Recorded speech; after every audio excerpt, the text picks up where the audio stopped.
Croeso i bodlediad ddathliadau'r Ysgol Llanhari. Sawl gwaith ydych chi wedi camu dros y bonti mewn I swyddfa Llanhari? Faint o ddisgyblion sydd wedi camu dros y bont? Dychmygwch mai chi oedd un o'r ddisgyblion cyntaf. Wel, yn ymuno ni heddiw mae Mr Geraint Rees, ac roedd Geraint yn un o'r disgyblion yn mlwyddyn gyntaf yr ysgol yn 1974. Edrychwn ymlaen at glywed sut profiad oedd fod yn y blwyddyn gyntaf honno a chael flwyddyn newydd o ddisgyblion yn ymuno pob mis Medi.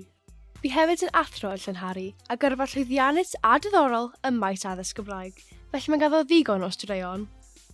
Croeso nôl I Llanhari, Mr Rees. Fe dechreuon ni yn y ddechrau. So, sut oeddech chi'n teimlo yn eich bore cyntaf yn Llanhari wrth gamu dros y bonti'n ffynedfa? Wrth gaddo dros dy fe heddiw, oedd ti wedi cael unrhyw atgofion ei dod nôl iddo chi? Wel, ar y bore cyntaf, o'n i'n hwyr yr ysgol yw un atgof sydd â fi. Oedd e'n fore stormus ofnadw. Oedd hewlydd wedi clau achos glaw a llifogydd a bethau. Felly, wnaethon ni gyrraedd braidd yn hwyr a teimlo ychydig masoi, achos oedd pawb arall wedi dod ar fysiau, ond achos o'n i just criw bach o'n i'n byw'n pentre ni. O'n nhw'n gyrru tacsi I ddod I ôl ni o Efel Isaf, a oedd y tacsi'n gofyn mynd I waelod y garth hefyd I gasglu rhywun, felly o'n i'n hwyr iawn yn cyrraedd, a o'n i'n teimlo yn llwyr ar goll. Oedd y lle mor fawr I gymaru. O'n i wedi bod yn ysgol gartholwg fel plentyn, a dyna gyd oedd ysgol gartholwg, oedd 4 shed fawr. Felly, o'n nhw ddim un oed wedi cysylltu â'i gilydd, felly na gyd oedd ysgol I ni. Oedd hwnna felly os ydyn dod fan hyn, oedd e'n rhywbeth newydd iawn iawn. Rhywbeth arall od I ni ar y diwrnod hefyd yw sylweddoli bod plant eraill ddim fel ni lot. O'n i'n dod o ysgol gartholwg a pawb yn dod o'r pentrefi rownd fan'na, a nhw yn pentrefi yn y dyddiau ni. A dod fan hyn, ar y bore cyntaf, cwrdd â disgyblion o Gaerdydd. O'n nhw gymaint mwy safi na ni lot. O'n nhw gyd yn sophistigedig ac yn gallu siarad lot o hyder dyn nhw. A oedd hefyd disgyblion o'r Bari. A o'n nhw'n ddimensiwn arall eto, achos o'n nhw lot mwy streetwise na ni I gyd. A ni'n teimlo'n ddiniwed iawn ac yn dawel iawn o'i gymharu, felly oedd cwrdd â'r criw newydd yma. Oedd e'n ddadlenol iawn.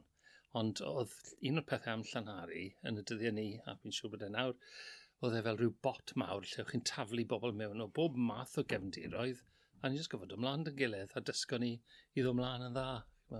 Yn ysgol gyfeillgar iawn yn y dyddiau ni. Really diddorol. Wrth sôn am eich diwrnod cyntaf, rydyn ni wedi darllen erthygl gan y BBC yn dathlu'r agoriad.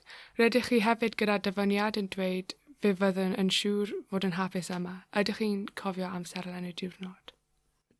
Dwi ddim yn cofio amserlen y diwrnod. Dwi'n cofio troi lan yn neuadd yn hwyr, fel o'n i'n dweud gyda criw ni'n cyrraedd yn hwyr. A wedyn cael yn dosbarthu I fynd I gwrdd â athrawon dosbarth gwahanol, athrawon cofrestru. A oedd menyw o'r enw Mrs Cathy Jones yn gyfrifol amdano ni. A oedd hi'n lyflu. A cwrdd â hi am y tro cyntaf. Oedd hi'n dysgu Cymraeg a Saesneg yn y flwyddyn gyntaf hefyd. Felly oedd e'n help cael hi fel athrawes dosbarth. Wedyn, does dim unrhyw gof arall dy fi o gwbl wedyn, ond y BBC rownd y lle gyda camerâu a goleadau ac eisiau siarad gyda gwahanol bobl ynglyn â... Achos mae'n anodd credu fe nawr, ond nôl yn 1974, dim ond un ysgol gyfun Gymraeg oedd yn De-ddwyrain Cymru, hwnna oedd Rhydfelen. A hon oedd yr ail un. Oedd nifer ohono ni, oedd brawd gyda fi'n Rhydfelen, a mae Rhydfelen yn agosach i'r pentre lle wy'n byw nag yw Llanhari. Felly pan wedon nhw, chi ddim yn cael mynd I Rhydfelen, chi'n gofyn mynd i'r ysgol newydd yma. Nes I apel I beidio gorfod dod fan hyn, achos oedd y mrawd yn barod yn Rhydfelen, a oedd yn agosach I ble o'n i'n byw. Ond nath y sir jyst chwarae'n galed a weid, os chi'n blwyddyn 6, chi'n mynd I flwyddyn 7, yn Ysgol Llanhari a does dim dewis dy chi. Felly oedd nifer o'n ni yma ar y diwrnod cyntaf gyda brodyr y chwiorydd mewn ysgol arall a oedd yn teimlo'n od iawn. Ond a fe'n novelty llwyr. Hynny oedd bobl o hyd yn dweud pethau wrth mam a dad fel so you don't care if they go to university or not, do you? Be chi'n meddwl wrth hwnna? Wel, os ych chi'n mynd i addysg Gymraeg, o'ch chi bron yn penderfynu bod chi eisiau'ch plant i fod tymed bach yn dwp. Oedd bobl ddim o hyd ddim yn sylweddoli bod dwy eithroedd yn rhywbeth oedd yn arwain at tair iaith, a bod chi'n gallu, bod y byd yn agor lan fwy gyda mwy o ieithoedd sy'n gyda chi. Oedd o hyd yn bobl yn gofidio am addysg Gymraeg, ddim yn gwybod beth oedd potensial y peth. A beth oedd yn anhygoel yw, yr holl rieni yna yn y 60au a'r 70au oedd eisiau plant i ddysgu Cymraeg pan nhw ddim yn gwybod os oedd ddim yn ei fod yn dda neu'n ddrwg iddyn nhw. Ond nhw'n jyst yn teimlo'n gryf dros y mater. Oni bai am yr holl bobl yna, nath gymryd y risg, bydde dim addysg Gymraeg gyda ni heddi. Felly, fi'n edmygu'r bobl, nath y penderfyniad i'w plant, pan nhw ddim wir yn gwybod oedd ddim yn ei fod yn okay. Ond un o'r pethau pwysig oedd Ysgol fel Llanhari wneud pryd hynny, oedd wneud yn siŵr bod ni yn okay. A bod bod bobl yn gwybod, bod safon yr addysg yn ffain a ni'n bwrw mlanau. Wrth gwrs, nawr, dyw bobl ddim yn meddwl bod e'n broblem, mae bobl yn gwybod yn well, ond hanner canrif yn ôl, o'ch chi'n gwneud penderfyniad eitha dodgy. Ie, dwi'n siŵr oedd yn gymaint yn rhyfedd yn just bod mewn rhywle gwahanol i gweddill teulu ti. Alla i gofio'r wisg? Dwi'n gwybod oedd brethyn coch a di Llanhari'n adnabyddus drwy Gymru. Oedd y bechgyn yn lwcus, dim ond tai brethyn oedd gyda ni. Fel arall, o'ch chi'n gwisgo blazer ddi, crys llwyd neu wyn, trowsus di, ond oedd tai wedi wneud o frethyn. Ond yw'n merched drian, o'n nhw'n gofod gwisgo dillad gwlan yma. A wy'n cofio un o'n nhw'n dweud, o'n nhw jyst methu stopio crafu. A o rai o'n nhw'n rhoi lining nylon tu fewn iddo fe, fel bod e ddim yn crafu gymaint. Ond fi'n credu oedd bob ysgol Gymraeg ar y pryd, oedd ystol y fera yn lan yn Cwm Tawe, fi'n credu ystol fera, a oedd Rhyd Felen wedyn yn ardal Pont y Pridd. O'n nhw gyd ar dillad brethyn yma. Fi'n credu beth o'n nhw'n trio wneud oedd cefnogi hen ffatri blan yng Ngorllewin Cymru i trio cadw bobl mewn swydd. Ond oedd y merched ddim yn hapus o gwbl. Felly, par oedd flynyddoedd siwt. Oedd mynd mewn i'r chweched oedd y fraint, achos oedd dim rhaid chi wisgo'r brethyn yn y chweched. Oedd nhw'n gallu gwisgo sgert ddi a blows swish. Felly oedd yna'n rhywbeth mawr mynd i'r chweched, just i ddianc wrth y brethyn. Ond oedd e'n eitha doniol edrych nôl. Fi'n credu erbyn hyn, bydd disgyblion a rieni'n dweud, wow. Ond dim yn yr oes hynny. Roedd Mr Griffiths yn bennaeth ac roedd 10 athro yn yr ysgol fel dwedwch chi, felly roedd pawb yn nabod pawb yn dda. Sut awyrgylch oedd yn yr ysgol? Wel, os fi'n cofio'n iawn, 146 neu 147 o ddisgyblion oedd hefyd. Felly yna gyd oedd yma ar y safle, fel chi'n gweud, 10 o staff a pennaeth, a oedd pawb yn nabod ei gilydd yn dda. A nifer o'r athrawon, oedd Miss Jenkins yn dysgu addysg grefyddol a cerddoriaeth. Oedd Mrs Cathy Jones yn dysgu Cymraeg a Saesneg i ni. Felly oedd lot o bobl yn dwblu yn ei pynciau. Felly o'n i yn dod i nabod y staff yn dda. Ond hefyd, oedd dyn o'r enw Mr Dauncey, oedd y gofalwr. A dod i nabod, oedd Mr Dauncey yn adnabyddus i bawb. Oedd e ddim yn siarad Cymraeg, oedd e yn yr ysgol. Achos hefyd bwysig i gofio, mae ysgol cyfrwng Saesneg oedd y safle yma, Llanhari Secondary, oedd yr ysgol yma tan yr haf, a wedyn oedd y plant yna i gyd yn cael ei gorfodi i fynd i'r pant mwyn i honna agor fel ysgol Gymraeg. So yn credu bod e hefyd yn bwysig i gofio oedd pentre Llanhari yn siomedig ofnadw, collon nhw i ysgol uwchradd. A wedyn, o'n ni gyd yn cael yn bysio mewn, achos yn credu oedd un plentyn o Llanhari yn yr ysgol, nôl yn y dyddiau ni, a oedd plant yn dod o Gaerdydd, Bari, Porthcawl, Maes Teg, Ton yr Efel a ardal Gartholwg. Felly o'n i gyd yn cael yn bysio mewn, a o'n i yn ymwybodol bod y pentre ddim yn hoff iawn ohono ni. A chwarae teg iddyn nhw, wnaethon nhw ddim creu problem i ni na dim byd, ond o'n i wedi sbwylo'i ysgol uwchradd nhw. A felly oedd hwnna'n eitha od. Ond wedyn, pan o'n i'n hun, dechreuon ni wedyn ar lot o waith nifer ohono ni'n gweithio o amgylch y pentre ar neu bore di Mawrth neu bore di Mercher oedd e, yn helpu hen bobl gyda'i gerddi a glanhau ffenestri a wneud dawns iddyn nhw amser Nadolig a te Nadolig a rhywbeth fel yna, fel rhyw charm offensive fendigedig i helpu adeiladu pontydd gyda'r pentre.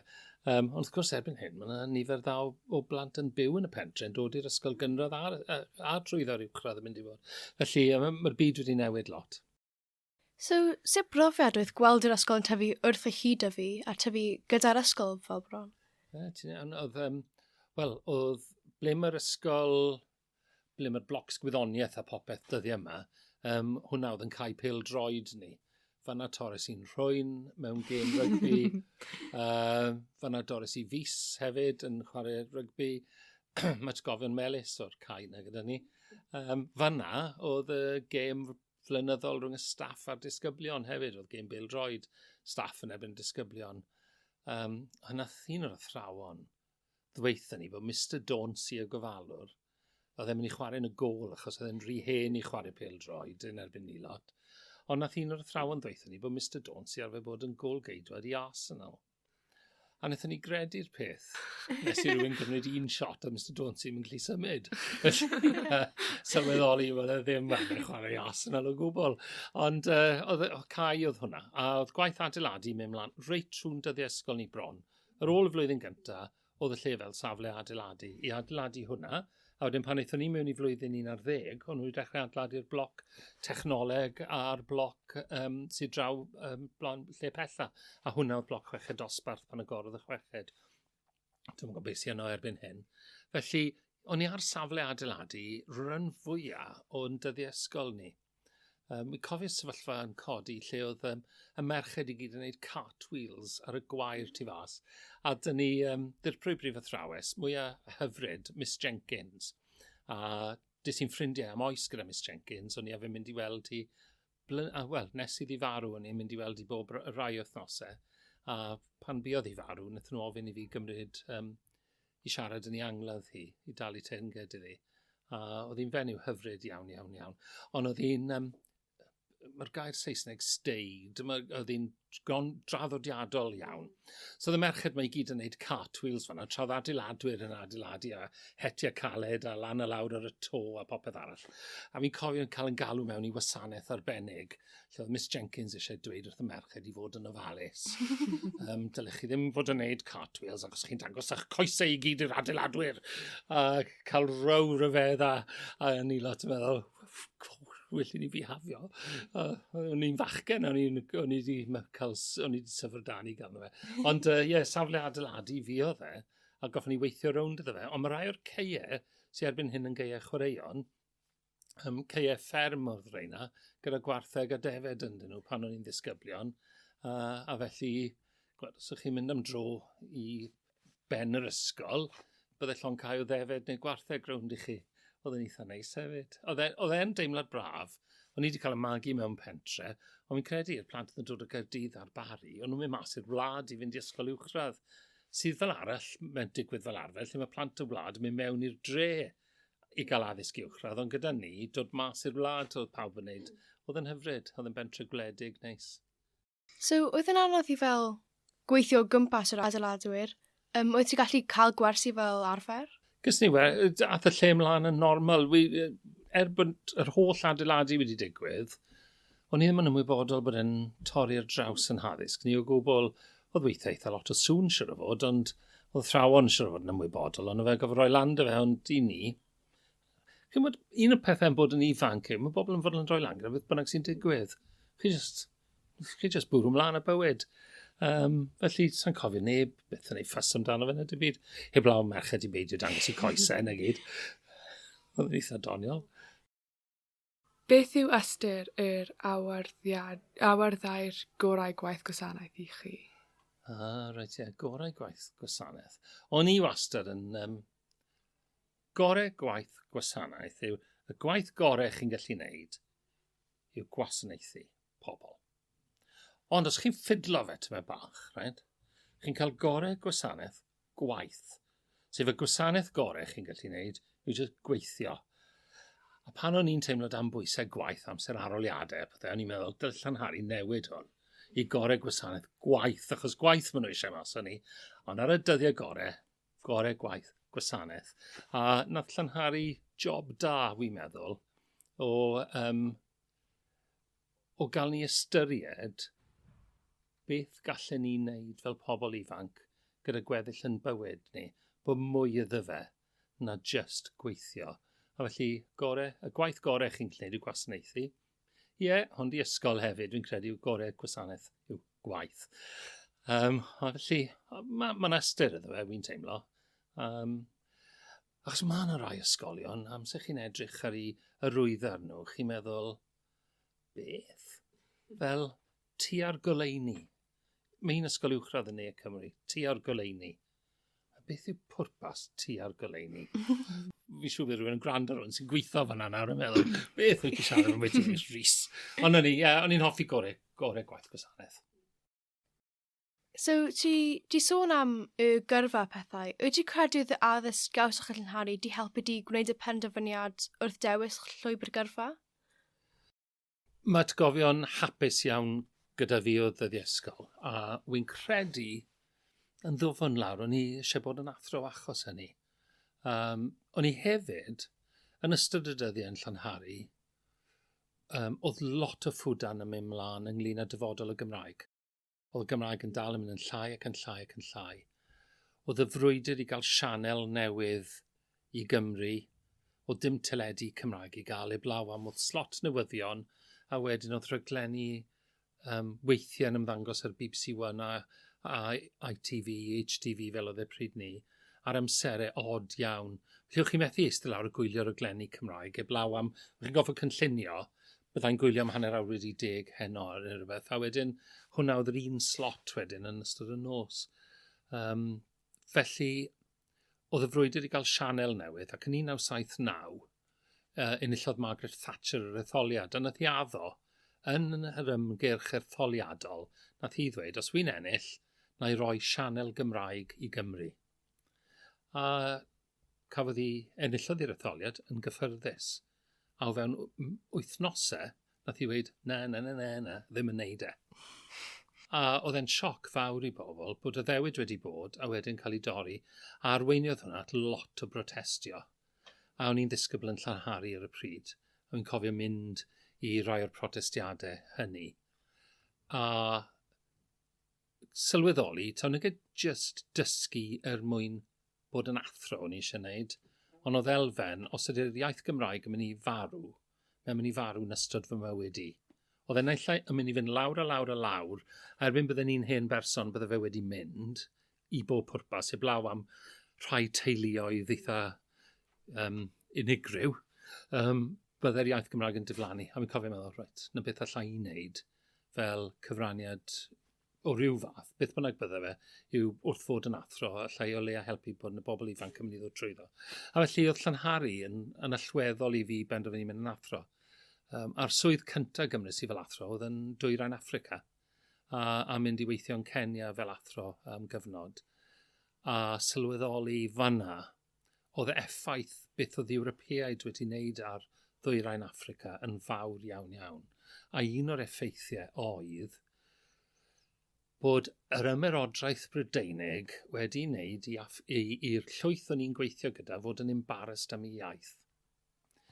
Taw Saesneg oedd yr unig iaith oedd wir angen dysgu a gwybod, a felly oedd rai yn dechrau siarad Saesneg gyda'i plant yn lle siarad iaith Africanaidd.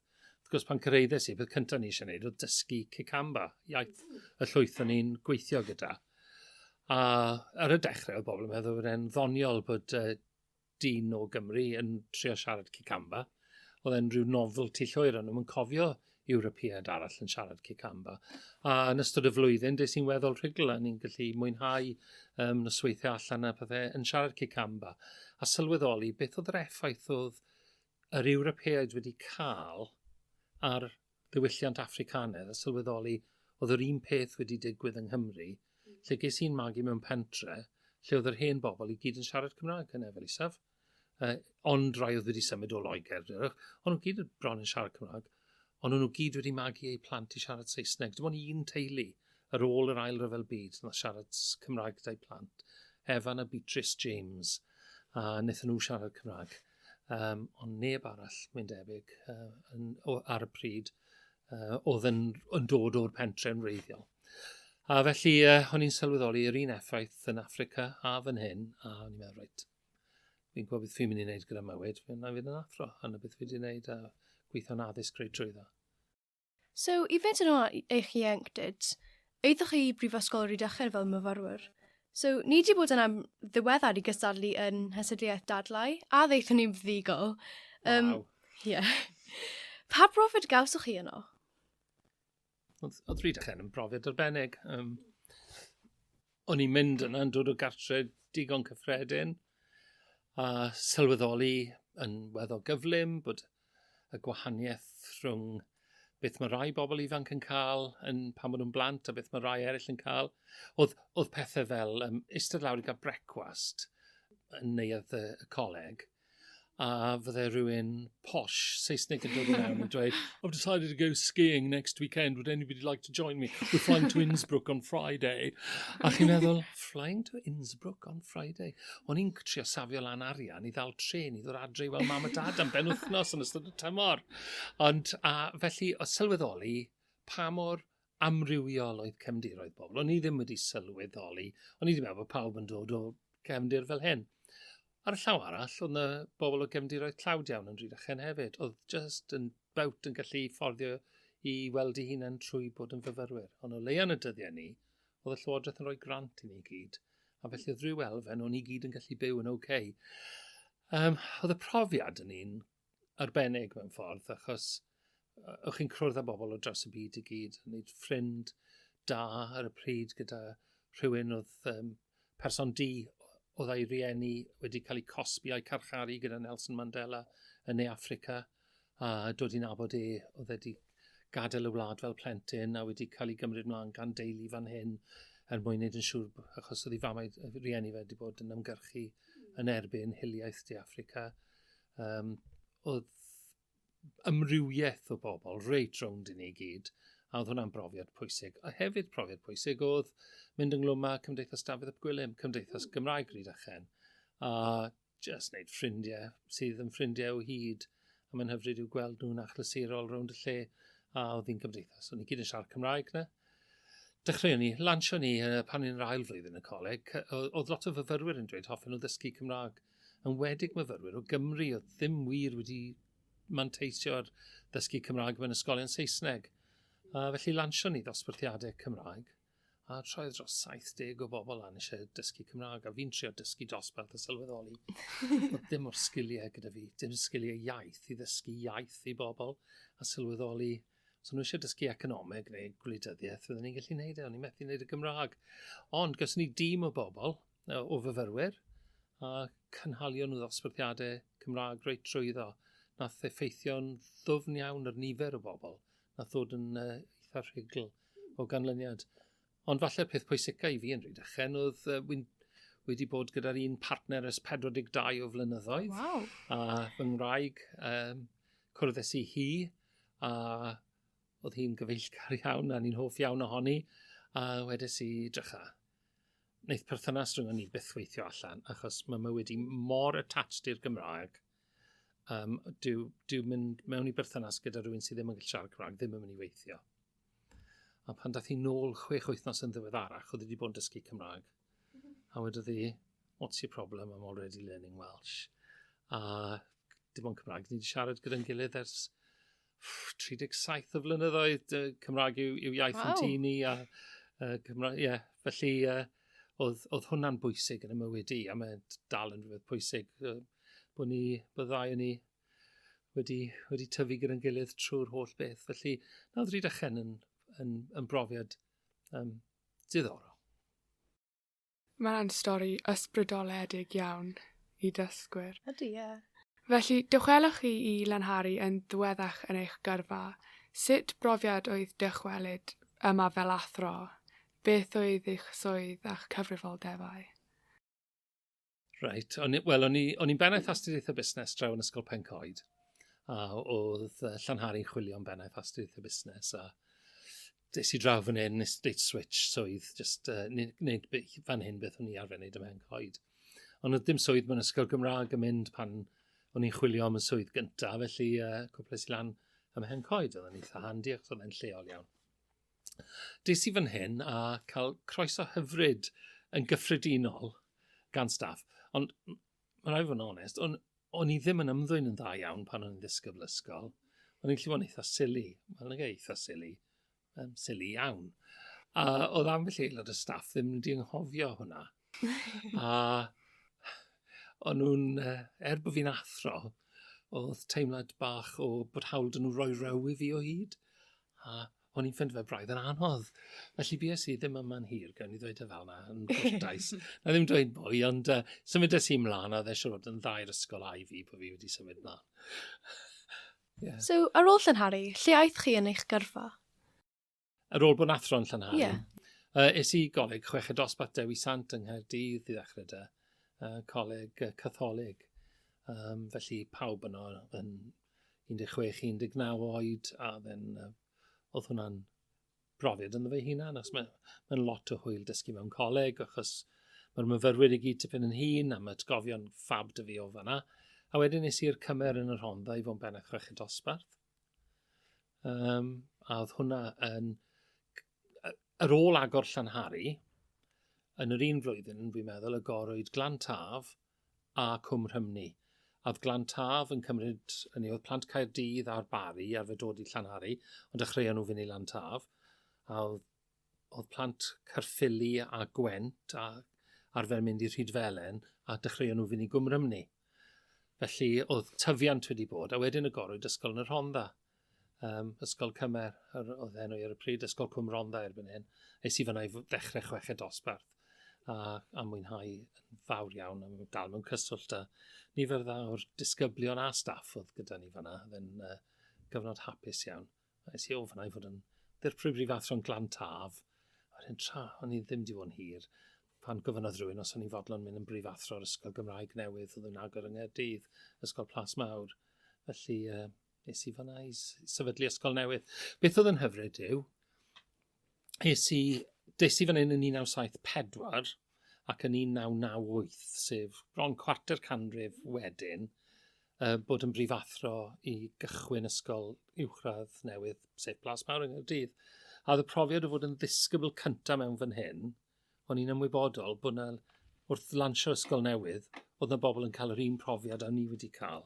A cofio meddwl, reit, beth yw'r pethau gorau nath Llanhari i ni? Beth am wneud hwnna eto? A felly, a beth sy'n Plas Mawr am 10 mlynedd hapus iawn.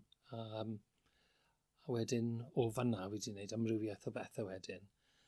Fel arfer, helpu datrys problemau bobl. Llais sir sydd â problem gyda nhw, neu ysgol sydd eisiau tymed bach o gefnogaeth, neu is i weithio i'r gweinidog addysg am 4 blynedd i arwain ar polisi fanna. Felly oedd hwnna'n Kirsty Williams, oedd y gweinidog weithio sydd gyda Hira, a oedd hi yn ffantastig. Yn amlwg mae eich cyfraniad i addysg Gymraeg wedi bod yn gwerthfawr tu hwnt. Pa mor bwysig yw hynny chi? Mae yn bwysig. Ond ges i'r job oedd datblygiad addysg Gymraeg yng Nghaerdydd yn eitha stuck. A gofynwyd i fi fy mewn i weithio yn y cyngor fanna. Ac yn 1 mis Medi, lwyddon ni agor 4 ysgol gynradd newydd ar yr un diwrnod yng Nghaerdydd. 4 ysgol gynradd ar yr un diwrnod. Wow. A oedd Caerdydd wedi bod methu agor, yn stryglan gyda agor ysgolion newydd. A hefyd adeiladwyd Treganna newydd gyda lle i 800 o blant. A o'n i'n tu ôl i'r prosiect yna o gael yr arian i hwnna. Nawr beth, a agoron ni Ysgol Uwchradd Broedern sydd wedi bod yn ysgol hyfryd hefyd. Felly, dyna'r cyfraniad mwyaf nes i addysg Gymraeg oedd y cyfnod byr yna i drio datblygu addysg Gymraeg yng Nghaerdydd. A oedd yn gyfnod cyffroes iawn gyda gwleidyddion, a dyma ble mae bobl yn anghofio fi'n credu pa mor bwysig yw gwleidyddiaeth. A yn y diwedd, os ydy gwleidyddion yn penderfynu bod nhw eisiau rhywbeth i ddigwydd, mae'n digwydd. Os ydy gwleidyddion ddim eisiau rhywbeth i ddigwydd, dyw e ddim yn digwydd. a mae'n cymryd bobl i weithio rhwng y gwleidyddion a'r proffesiwn a'r rhieni a bethau i drio dylanwadu. So pan ni'n mynd i gyfarfodydd, nhw'n gweud, look, there's no votes in Welsh medium for us. It's not about votes. It's about fairness. A rhywbeth fel, yn y diwedd, mae bobl yn eisiau bod yn deg, a pan maen nhw'n clywed y storiau, enghraifft oedd rhaglen ar y teledu yn cael ei chyflwyno gan ddyn ifanc o'r enw Geraint Fitzgerald, a oedd Geraint yn cyflwyno'r rhaglen yn siarad am yr anawsterau. Mae plant gyda anghenion arbennig yn cael yn aml gyda diffyg adnoddau yn y Gymraeg, a oedd e'n dangos y gwahaniaeth mae cyngor yn gallu wneud am sy'n maen nhw wir eisiau wneud e. A oedd e'n ffantastig o raglen. A dyna mae angen mwy o bobl o'r sector Gymraeg i fynd o fod yn athrawon i'r mathau o swyddi lle maen nhw'n gallu dechrau cael gwleidyddion i wneud y peth o ddifri. Felly, wrth gwrs. So, rydyn ni wedi clywed llawer am eich gyrfa. Ti wedi cael gyrfa diddorol iawn. Ond o ran eich bywyd personol, oes gennych chi unrhyw diddordebau? Oes, fi'n hoffi clywed adar yn canu, fi'n hoffi cerdded mynyddoedd. Fi'n hoffi unrhyw beth sy'n tynnu fi mewn i wneud unrhyw waith gyda bobl ifanc. Mae'n rhoi buzz i fi, fi'n canu mewn cor. Fi wedi bod yn helpu drefnu steddfod leni yn Pontypridd. Tipyn o waith i wneud o hyd gyda ni fyna, ond ni wedi trefnu lot o weithgareddau lleol.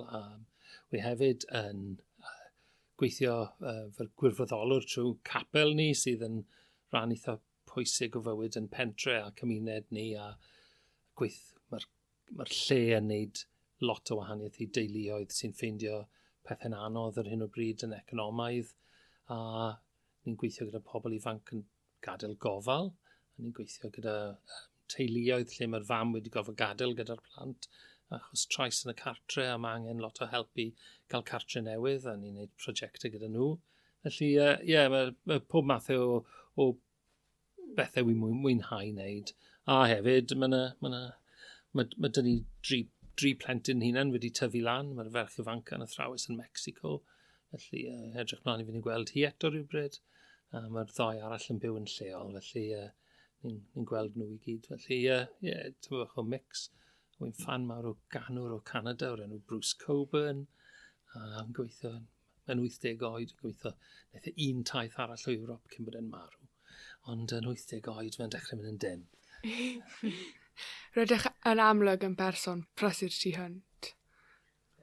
Ddim mor brysur. Mae rhywbeth am beth ti'n mynd yn hen sy'n rhoi opsiwn i chi beidio bod yn brysur am fyll ddiwrnod.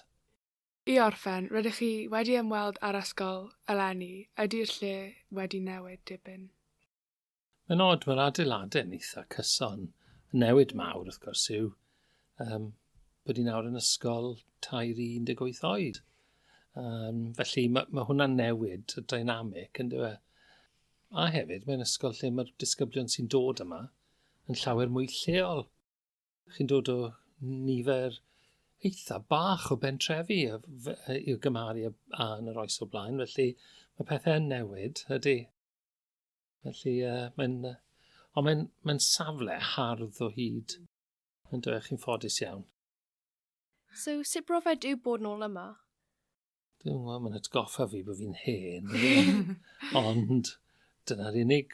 Fi ar y bus sydd yn mynd o ifanc i hen, a does dim dod â ddi ar y bus na i neb ohono ni, felly fi ddim yn meddwl lot amdano, jyst bwrw mlaen gyda bywyd, ie. A mae'n braf dod nôl yma, mae'n braf clywed bobl fel chi sydd yn hapus i holi hen ddyn fel fi. Diolch i chi. Diolch o galon, Mr Rees, am ein sgwrs. Mae wedi bod yn bleser i drafod. Diolch fawr i chi. Diolch. Mae wedi bod yn hanner diddorol yn clywed am hyn. Mawr, gobeithio gewch chi fywyd diddorol. Diolch i chi. Diolch i'n gwestai ni heddiw a diolch o galon i chi am wrando ar bodlediad Llwybrau Llanhari, ddathliadau'r. Rydyn ni'n gobeithio yn farwch bod chi wedi mwynhau y podlediad diweddaraf. Os wnaethoch chi fwynhau, croeso i chi adael adolygiad i'n helpu ni. 5 seren, please. Cofiwch dan ysgrifio i glywed mwy o benodau, lle bynnag, sut bynnag rydych chi'n gwrando ar bodlediadau. Chwiliwch am Llwybrau Llanhari i fwynhau mwy o podlediadau. Cofiwch rannu ein podlediau gyda'ch teulu, ffrindiau a'r byd i gyd.